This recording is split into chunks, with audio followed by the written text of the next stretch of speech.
Ok. Entonces, como les decía, pues vamos a conversar con Jesús Chuo Torrealba para que nos haga un poco ese balance, cuando estamos llegando al final de año, la situación que hay, lo que se está discutiendo allá adentro y qué podríamos esperar de la muy necesaria unidad democrática para el nuevo año. Chuo, bienvenido una vez más a Público y Confidencial. Cuéntanos. Muy buenos días, hermano. Gracias por esta oportunidad. Un balance del 2006 tiene que ser un balance profundamente crítico. Nosotros arrancamos este año inventariando la victoria electoral más importante que hemos obtenido en los últimos 17 años, que fue la victoria el pasado 6 de diciembre del 2015. Es decir, arrancamos el año 2016 con 2/3 partes de la Asamblea Nacional y con el país en una proporción 80-20 a favor. Así empezamos el 2016.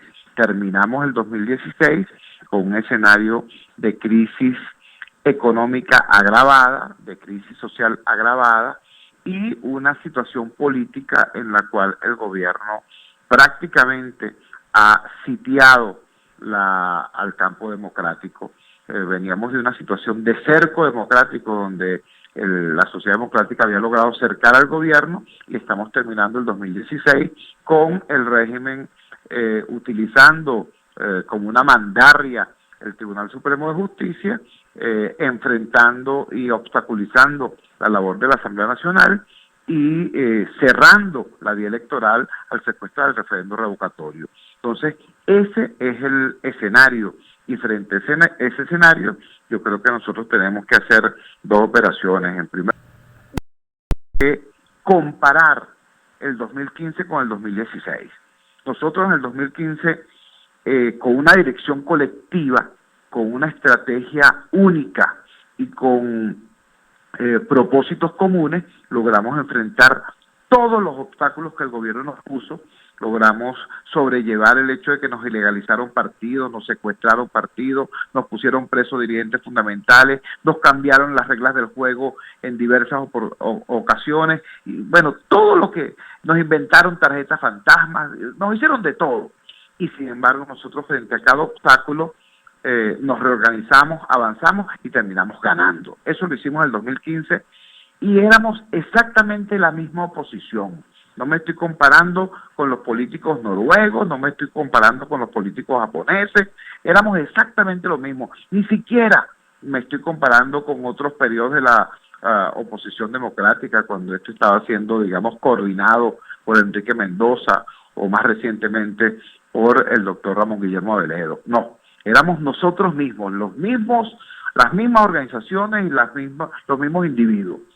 Eso lo obtuvimos en el 2015. ¿Qué pasó en el 2016?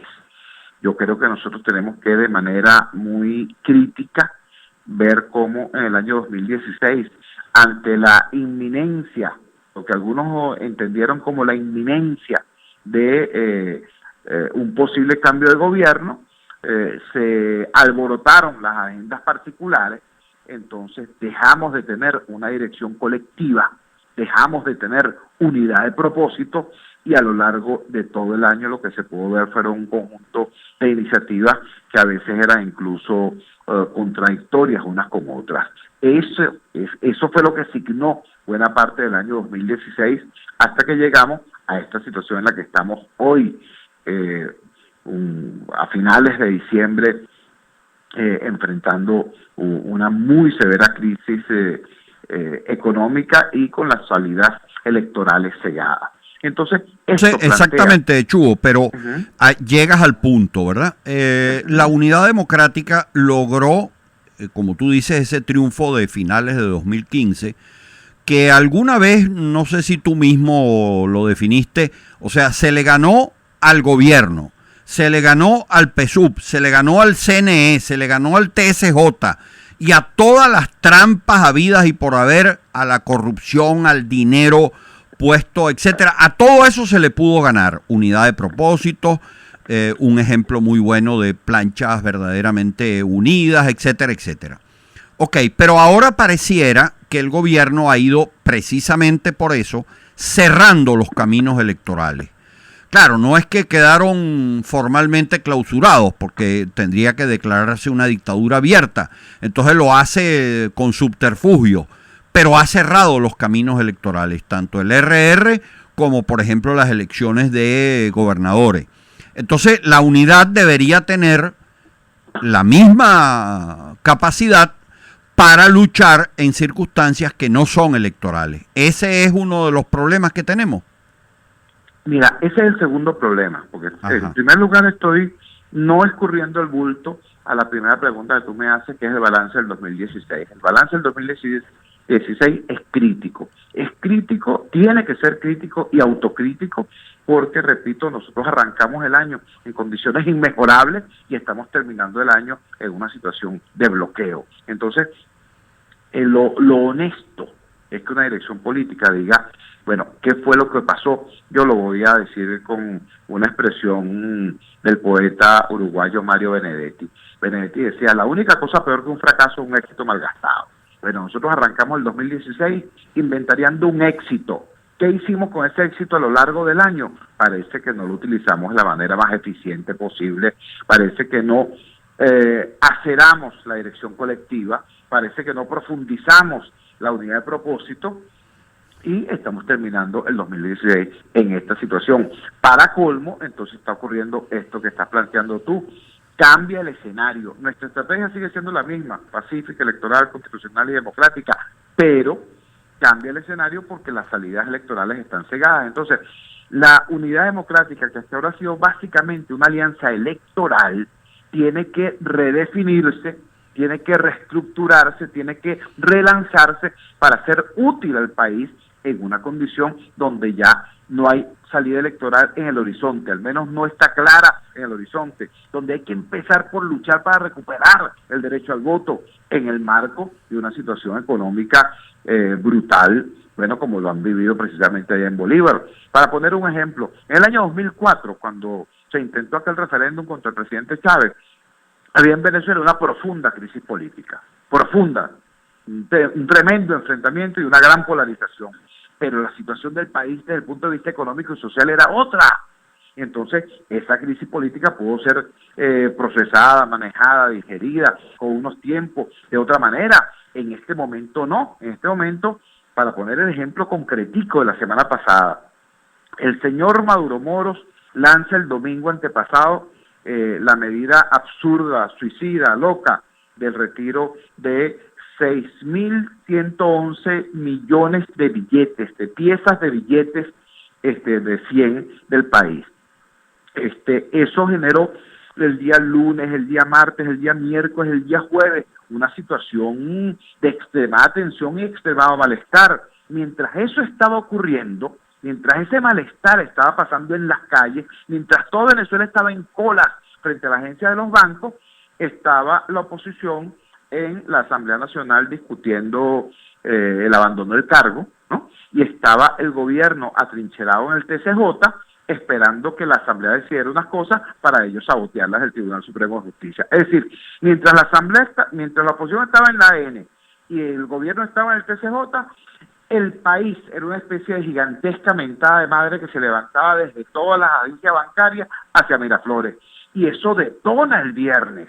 Eso detona el viernes en el Callao y en Tumeremo, y sigue el sábado en Ciudad Bolívar y en otras partes del país de la manera que ya conocemos. Pero pongo esto como ejemplo para subrayar cómo los espacios de la lucha no pueden seguir siendo meramente electorales o institucionales, cuando hoy la agenda del día es básicamente económica y social, la agenda de la gente. Entonces yo sencillamente asumo con humildad la crítica hecha por el documento de la Conferencia Episcopal del pasado sábado, cuando le planteaban una condena muy dura al gobierno, pero también una crítica muy clara a la oposición, cuando dicen que todos los dirigentes políticos de todos los colores tienen que actuar desde la gente y con la gente, y no simplemente en sus zonas de confort. Entonces, eso es lo que viene. Yo creo que aquí tiene que venir un balance muy sincero de lo que ha sido el año 2016, así como el año 2015 lo hicimos un balance a fondo y terminamos en éxito. Bueno, el 2016 tiene que ser una un balance que nos dé los aprendizajes y que nos permita entonces dirigirnos ahora a un fortalecimiento, a un relanzamiento, a una reestructuración positiva de la unidad democrática para hacerla más útil al país. ¿Por qué digo fortalecimiento? Bueno, porque hay mucha gente que habla con ligereza de la MUD ahorita, dice, no, que la MUD esto, la MUD lo otro. Señores, la MUD es nada más y nada menos que la única tarjeta que logró vencer al régimen con sus normas, con sus reglas, con su CNE, pero lo logramos vencer, obteniendo la victoria más importante de los últimos 17 años. Y hoy por hoy es, junto con el PSUV, el único partido que está legalmente inscrito y habilitado para actuar en el país, porque todos los demás partidos tienen que salir a recoger firma. Entonces, ese instrumento sigue siendo muy importante para el país, pero hay que ponerlo en condiciones que nos permitan dar en estos días y en el futuro inmediato las luchas que Venezuela tiene que dar para lograr una solución electoral y un replanteamiento completo y positivo de nuestra situación como nación. Ajá, pero como nos quedan un par de minuticos, Chugo, ¿tú crees que hay comprensión de estos problemas? Bueno, por supuesto cada uno tendrá tal o cual elemento del análisis que no necesariamente es exactamente el que tú haces, pero eso es lo normal, ¿verdad? Pero hay comprensión de la necesidad de esto y de que la unidad se va a preservar. Yo ayer recordaba cómo la caída de la dictadura de Pérez Jiménez tuvo mucho que ver con que partidos que siempre habían estado enfrentados lograron ponerse de acuerdo en aquella junta patriótica, y eso fue clave. Si rompemos la unidad, las posibilidades de que el pueblo venezolano logre su triunfo y su cambio se ponen mucho más difíciles. ¿Tú crees que hay comprensión y voluntad para hacer esto? Fíjate lo siguiente, te voy a poner un ejemplo y forma parte pues de esta reflexión autocrítica. ¿Cómo es posible, me pregunto yo, y tiene derecho a preguntarse cualquier habitante de Ciudad Bolívar o de San Félix o de Puerto Ordaz o de Tumeremo, de Callao, ¿cómo es posible que a estas alturas la Unidad Democrática no le haya dicho al país cómo debe ser el nuevo gobierno de unidad nacional que nos va a sacar de esta crisis? Pero en detalle, ¿cómo va a ser ese gobierno? ¿Cómo va a estar integrado? Si va a ser un gobierno del G4, o va a ser un gobierno de la MUD, o va a ser un gobierno de unidad nacional que incluso integre a gente que hasta ahora no ha estado de este lado del debate político. ¿Cómo va a existir, cómo se va a garantizar la gobernabilidad con ese nuevo gobierno de unidad nacional? ¿Qué va a hacer, en qué tiempos, con qué recursos y con qué equipos humanos? ¿Por qué eso no se ha dicho? No se ha dicho por una razón fundamental, Damián, porque se ha discutido. Hasta ahora hemos estado unidos en función de tarjetas electorales o de colores electorales o de liderazgos, y no ha habido unidad de propósito. Eso hay que definirlo para que sea ese el propósito que nos una. Y entonces, a partir de esa certeza, avancemos todos más allá de circunstancias electorales en función del proyecto. Porque ahorita todo el mundo te dice que sí, todo el mundo te dice, sí, la unidad es muy importante, pero piensa, la unidad alrededor de ellos, ¿no? O sea, en las viejas coordenadas electoralistas, todo el mundo, o no todo el mundo, los 2, 3, 4 precandidatos que puedan haber, asumen que la unidad es buena si es en torno a ellos, si es en torno a su agenda, que puede ser muy legítima, lo que no es oportuna, lo que no es pertinente. Entonces, el tema es trascender el viejo modo de hacer política electoralista y ubicarse en las nuevas realidades de este país y entender que la unidad sea eficiente no puede ser en torno a tarjetas o en torno a nombres, no puede ser una federación de egos, tiene que ser una unidad de propósito, y ese propósito hay que definirlo. ¿Cómo va a ser el gobierno de unidad nacional hacia el cual se debe avanzar y cuál debe ser el pacto de unidad nacional que le dé soporte y gobernabilidad a ese gobierno?